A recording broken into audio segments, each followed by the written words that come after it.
Calendar की तरफ, और इसमें हमने डाटा देखना है कि कौन कौन सा डाटा ऐसा है जो वो मौजूद है और किस तरह की जो मूवमेंट है वो पॉसिबल है। मंडे को कोई भी जो हाई इम्पैक्ट डाटा है वो मौजूद नहीं है।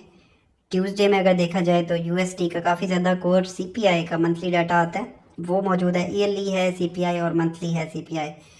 तो ये काफ़ी ज़्यादा इफेक्टिव हो सकता है। ये 5:30 बजे के ऊपर ये डाटा जो है ना वो आएगा।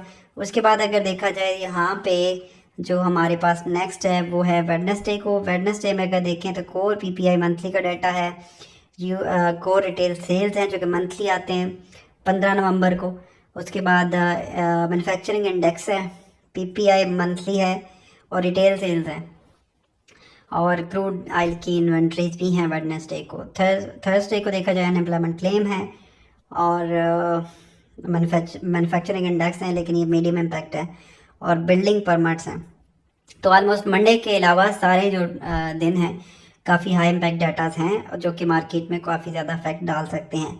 लेकिन इस टाइम जो सबसे ज़्यादा इफेक्टिव न्यूज़ है या डाटा है वो हमारे पास जो वॉर चल रही है फ़लस्तीन इसराइल की वही है। और अगर हम इसको अल जज़ीरा को थोड़ा सा देखें तो यहाँ पे अभी भी यही न्यूज़ ज़्यादातर आ रही हैं कि जो वॉर की सिचुएशन है वो बढ़ती जा रही है। कोई भी अभी उसमें ऐसी सिचुएशन मौजूद नहीं है जहाँ पे हमें ये लगे कि वॉर जो है ना वो पहले से कम हो गई है या रुक गई है या इस तरह की चीज़ें हैं। तो अभी भी वो उन्होंने कुछ हॉस्पिटल्स के ऊपर भी हमला किया और इस तरह की चीज़ें इसराइल की तरफ से की जा रही हैं जो कि बहुत ज़्यादा वार को जो है ना वो एक कह सकते हैं कि बढ़ाने के तरफ जो है वो ज़्यादातर जा रहे हैं। तो अगर इस तरह की सिचुएशन मार्केट में रहती है, न्यूज़ इसी तरह की रहती हैं, वार की सिचुएशन जो है वो पहले से ज़्यादा होती है या जितनी है उसको वो स्टेबल नहीं होती, रुकती नहीं है वॉर, तो देन क्या हो सकता है कि गोल्ड जो है वो मज़ीद बाइंग की तरफ जा सकता है, मज़ीद बुलिश हो सकता है, जो कि ऑलरेडी काफ़ी बुलिश आप देखते ही रहे उसकी। लेकिन फ़िलहाल हम देख लेते हैं उसको टेक्निकली, चार्ट को समझने की कोशिश करते हैं। देखिए गोल्ड ने ये वाला जो एक हाई लगाया था, ये अगर आप इसका चेक करो तो इससे ऊपर अभी तक कहीं पे भी मार्केट ने क्लोजिंग नहीं दी है। अगर मैं आपको लाइन चार्ट में लेके चलता हूँ तो यहाँ पे इसने ये 1988 का एक लेवल है, इसके ऊपर कोई भी क्लोजिंग अभी तक मार्केट में मौजूद नहीं है। इसका हाईएस्ट क्लोजिंग प्राइस है और इसके ऊपर क्लोजिंग नहीं है। अगर इसके ऊपर क्लोजिंग हो जाती या क्लोजिंग ये गोल्ड दे देता तो देन मार्केट यहाँ से इतनी ज़्यादा नीचे बेरिश ना होती। बट फिलहाल क्या है कि मार्केट ने रिट्रेसमेंट करनी है, जो कि रिट्रेस इसकी बनती है। जो इसका मंथली कैंडल अगर आप लास्ट वाला मंथ का कैंडल देखें तो ये काफ़ी स्ट्रॉन्ग कैंडल है, जो कि एक बुलिश साइन देता है कि मज़ीद मार्केट जो है ना वो बुलिश हो सकती है। लेकिन क्लोजिंग इसकी भी उससे ऊपर नहीं हो सकी, तो क्लोजिंग ज़्यादा मैटर करती है, चाहे वो कम अज़ कम वीकली चार्ट में होनी चाहिए। तो इसके साथ अगर हम इसको देखें, वीकली चार्ट को देखें, तो ये एक ट्रेंड लाइन थी, आपको याद ही होगा वीकली में हम देख रहे थे। तो इस एरिया को मार्केट दोबारा से आके टेस्ट करने के मूड में है, और यहाँ पे अगर मार्केट होल्ड करती है जिस जगह पे मौजूद है, या फिर नीचे का एक लेवल 19-20 की तरफ भी है, वो मैं अभी आपको एग्जैक्टली बताता हूँ, कुछ हम मजीद चीज़ें इसको देखते हैं। तो यहाँ से मार्केट दोबारा से जो ना वो बुलिश की तरफ मूव कर सकती है, और अगला टारगेट इसका जो इसने ये हाई लगाया था ये हो सकता है, और उसके बाद फिर अगला टारगेट इसका ये हो सकता है, यानी कि 2080 की तरफ, और पहले जो उसने लगाया 2000 आई थिंक सो 10। अच्छा, जो हमें एग्जैक्ट लेवल मिलेंगे जो कि हमें ट्रेड करने में हेल्प करेंगे वो हमारे पास डेली और H4 में आएंगे। और अगर हम डेली के चार्ट को देखें तो सबसे पहले हम एक लेवल लगाते हैं फेब लेवल। फेब लेवल को अगर देखा जाए तो नीचे आप ये लो पे लेते हैं और ऊपर हाई पे अगर लेंगे तो इस टाइम मार्केट जो मौजूद है वो अपने 0.38% यानी कि 38% के ऊपर मार्केट इस टाइम मौजूद है, आप देख सकते हो। और ये इसका लेवल बनता था 1933।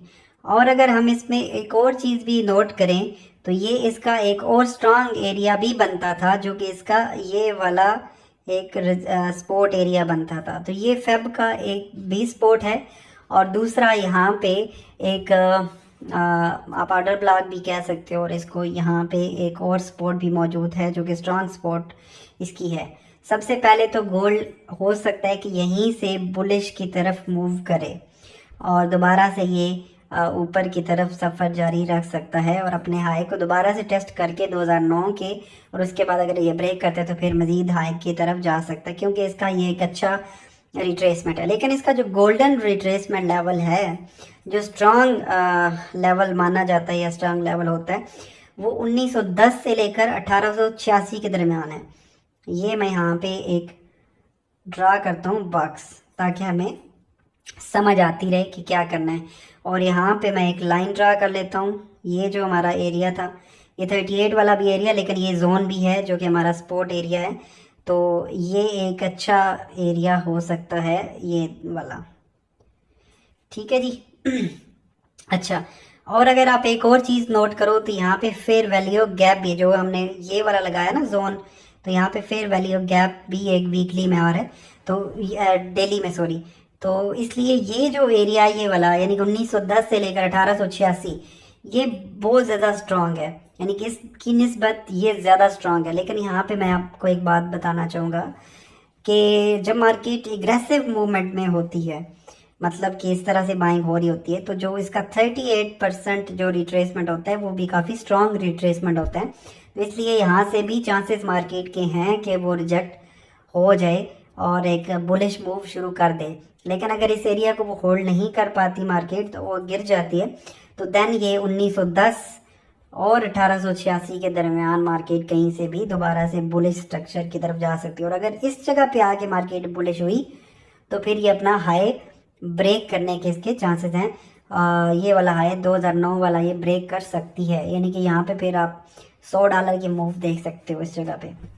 अच्छा जी, अब हमने H4 के लेवल्स को देखना है, जो कि हमें ज़्यादा मज़ीद रहनुमाई करेंगे कि क्या क्या सिचुएशन इस टाइम जो है ना वो मार्केट में बन सकती है।